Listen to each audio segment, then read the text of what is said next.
আসসালামু আলাইকুম everyone, welcome to জান্নাত কুকিং চ্যানেল। আমার আজকের রেসিপি ডিম বোনা।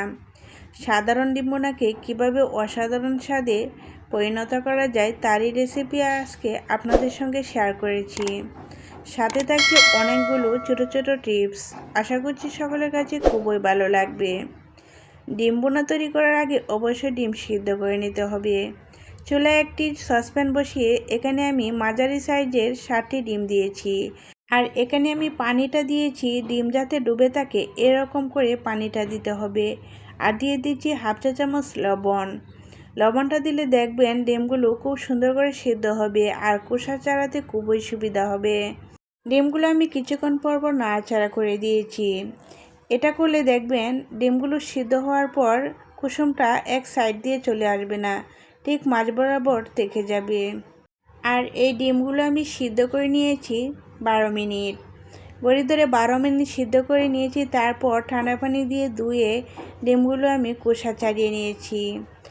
এখন একটা কাঁটা চামচের সাহায্যে ডিমগুলো এরকম ছিদ্র করে দিচ্ছি।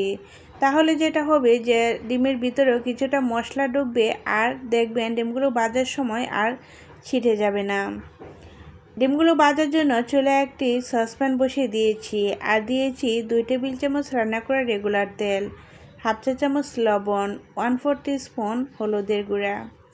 এখানে আপনারা একটা ভুল করে থাকেন, এখানে কিন্তু অনেকেই মরিচের গুঁড়া দেয়। তাহলে দেখবেন যেটা হয় ডিমগুলো কালচে বর্ণ ধারণ করে আর ডিমগুলো রান্না করার পর দেখবেন এত সুন্দর কালার আসে না।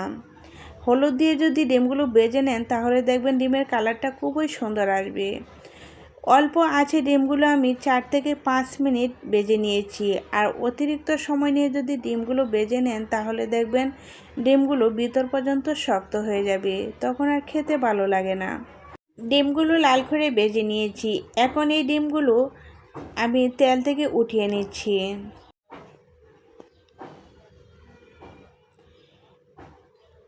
ডিম ভাজার পর যে অবশিষ্ট তেলটুকু রয়েছে ওই তেলের সাথে আমি আরও 1/4 কাপ তেল দিয়ে দিয়েছি। এখন দিয়ে দিচ্ছি 1/4 কাপ পেঁয়াজ কুচি। এখন দিয়ে দিচ্ছি একটি তেজপাতা আর এই তেজপাতাটা আমি ছিঁড়ে দিয়েছি। পেঁয়াজের সাথে তেজপাতাটা ভেজে নিলে দেখবেন খুবই সুন্দর একটা স্মেল বের হবে। চুলার আঁচটা মিডিয়ামে রেখে আমি পেঁয়াজগুলো ভেজে নিচ্ছি।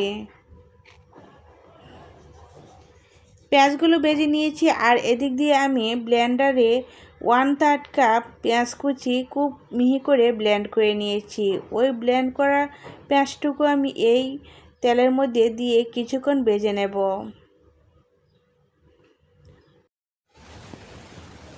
এখন দিয়ে দিচ্ছি 2 টেবিল চামচ টমেটো সস। আপনারা চাইলে একটি টমেটো ভিতর থেকে বীজগুলো বের করে তারপর পেঁয়াজের সাথে ব্লেন্ড করে নিতে পারেন। আমার হাতের কাছে টমেটো ছিল না, তাই আমি টমেটো সস দিয়ে রান্নাটা করে নেব। পেঁয়াজের সম্পূর্ণ পানিটাই আমি শুকিয়ে নেব। কিছুক্ষণ আমি ভালো করে কষিয়ে নেব, তাহলে দেখবেন পেঁয়াজের যে কাঁচা একটা গন্ধ থাকে ওই গন্ধটাও চলে যাবে আর পেঁয়াজটাও খুব সুন্দর করে রান্না হবে। খুব সুন্দর করে আমি কষিয়ে নিয়েছি আর উপরে দেখেন তেলটা বেশি উঠেছে, তার মানে পেঁয়াজটা খুব সুন্দর করে কষিয়ে নেওয়া হয়েছে। এখন দিয়ে দিচ্ছি হাফ চা চামচ হলুদের গুঁড়া, দিয়ে দিচ্ছি হাফ চা চামচ ধনিয়া গুঁড়া। এখানে কিন্তু খুব বেশি মশলা ব্যবহার করা যাবে না। দিয়ে দিচ্ছি স্বাদ মতো লবণ। এখন দিয়ে দিচ্ছি উঁচু উঁচু করে হাফ চা চামচ ভাজা জিরা গুঁড়া, দিয়ে দিচ্ছি 1 চা চামচ শুকনো মরিচের গুঁড়া।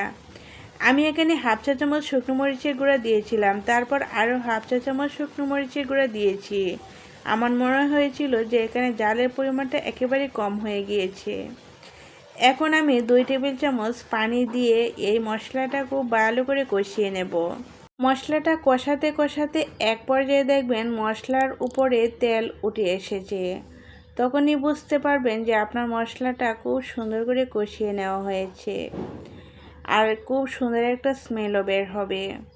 এখন দিয়ে দিচ্ছি 2 টেবিল চামচ পানি। পানি দিয়ে আবারও 1 থেকে 2 মিনিট কষিয়ে নিয়েছি।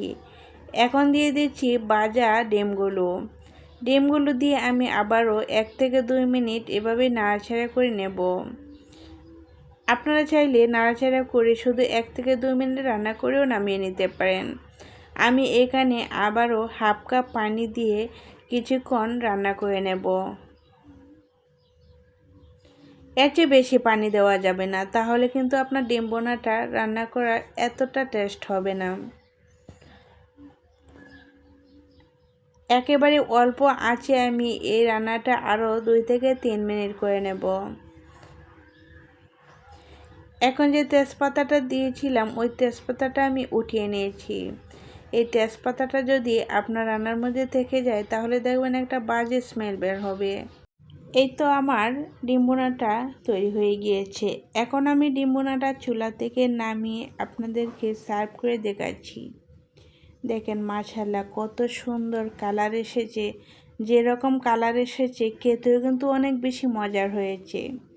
রেসিপিটা ভালো লেগে থাকলে একটা লাইক দিয়ে সম্পূর্ণ ভিডিওটি দেখে নেবেন আর চ্যানেলটি সাবস্ক্রাইব করে আমার চ্যানেলের পাশেই থাকবেন। আর এই ডিম বোনাটা যে খাবে সে বারবার খেতে চাইবে, এতটাই মজার হয়ে থাকে। আশা করছি সকলের কাছে খুবই ভালো লেগেছে। আজ তাহলে এই পর্যন্তই। সকলেই ভালো থাকেন, সুস্থ থাকেন। আল্লাহ হাফেজ। আসসালামু আলাইকুম।